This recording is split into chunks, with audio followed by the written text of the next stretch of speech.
Yes, Kenya. Tamu sana, yes, tamu sana.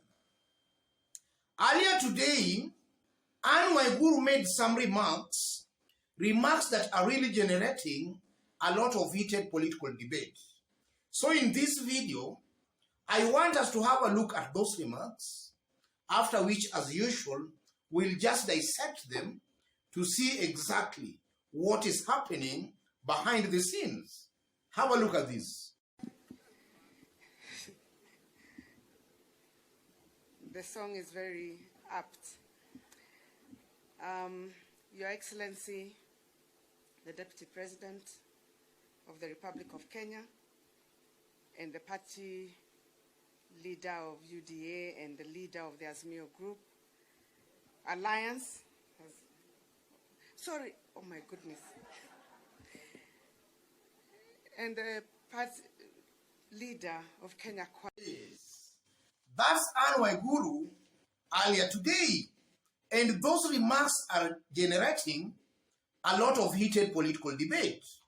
Kenyans have varied opinions on that. There are those who believe that that was a slip of a tongue, a genuine slip of a tongue, while there are those who believe that was a deliberate, well-calculated move to send a message to William Ruto. And already, ODM's Director of Communication, Philip Etale, taking to his Facebook account, had this to say.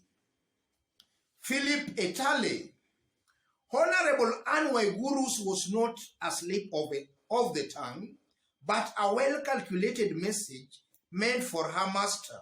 She knows very well that this is Azimio moment, and the time is now. Rusheni mawe, but the truth must be told. That's Philip Etale. Philip Etale believes that that was not a slip of a tongue, but a well-calculated political move for William Ruto. Anne Waiguru was sending a message to William Ruto. Yes.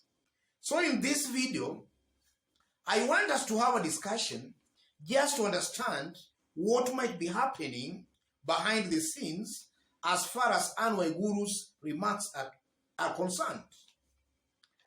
In the recent days, we have been seeing some leaders who were initially with Raila Odinga in Azimio actually mentioning about Azimio, or rather talking about Azimio in UDA rallies and functions. Anne Waiguru is not the first person mentioning Azimio. Wetangula sometimes back actually mentioned about Azimio, same to Musalia Mudavadi, and there was also an UDA parliamentary aspirant in Busia who campaigned for Azimio in broad daylight in front of William Ruto in Busia, in Busia, I mean. So there is a pattern I'm seeing here. Leaders who were initially with Raila Odinga but crossed over to William Ruto. They might be with William Ruto physically, but mentally their minds are still in Azimio. They have not moved on from Azimio. I'm seeing that kind of a situation. But that should be something worrying to William Ruto, because I honestly believe that if push comes to a shove, then some of these leaders might just dump William Ruto and they took back to Azimio.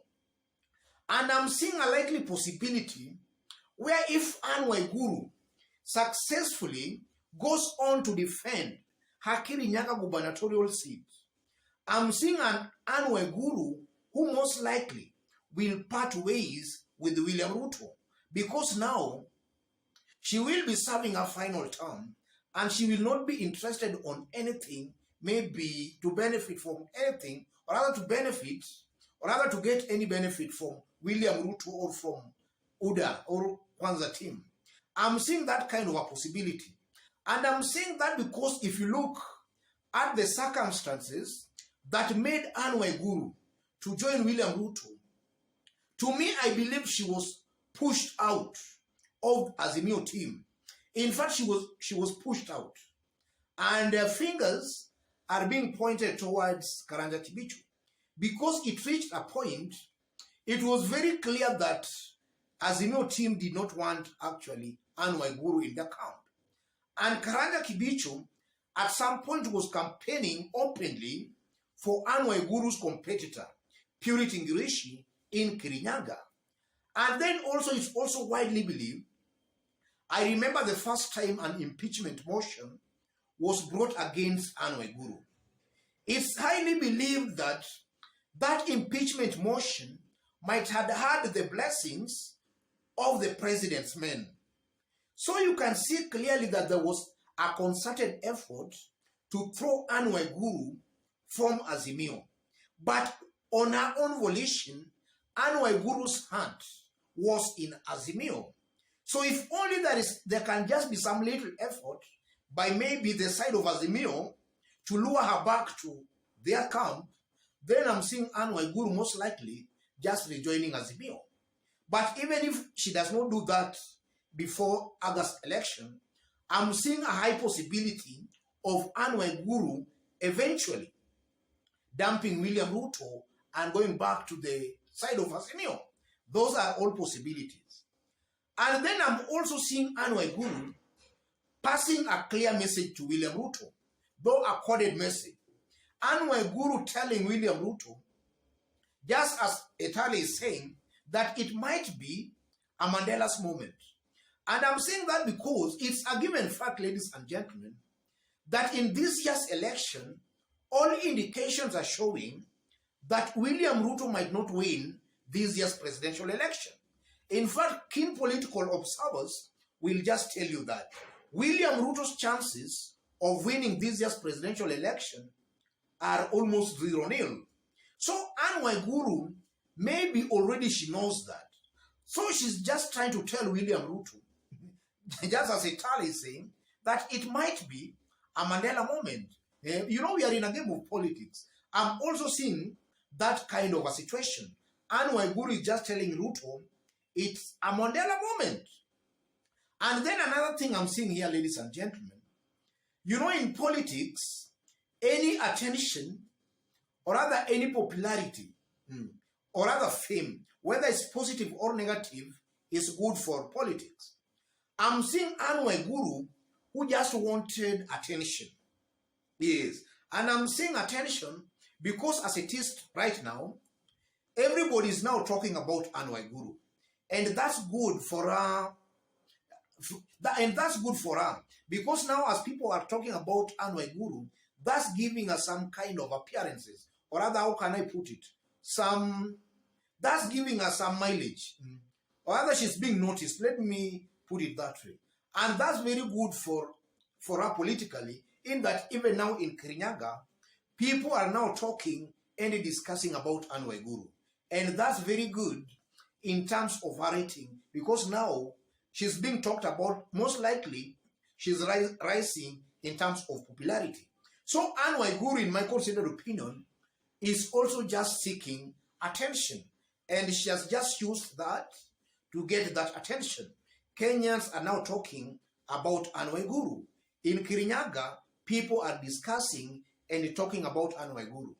And now there are even some who might be tempted to go back to watch that entire clip.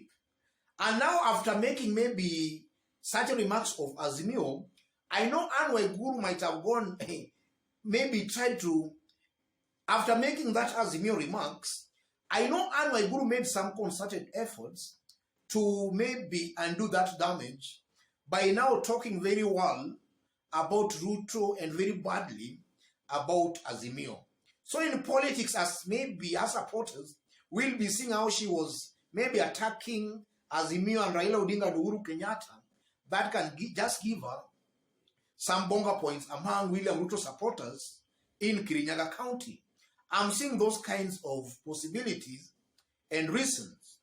Otherwise, ladies and gentlemen, just as I did state when we were starting, in case you've bumped here for the very first time and so far you have not yet subscribed, kindly subscribe, give this video a like. And to our fans, our subscribers here, I'm very much humbled, very grateful for the kind of support you are giving me here. God bless you. God bless Kenya.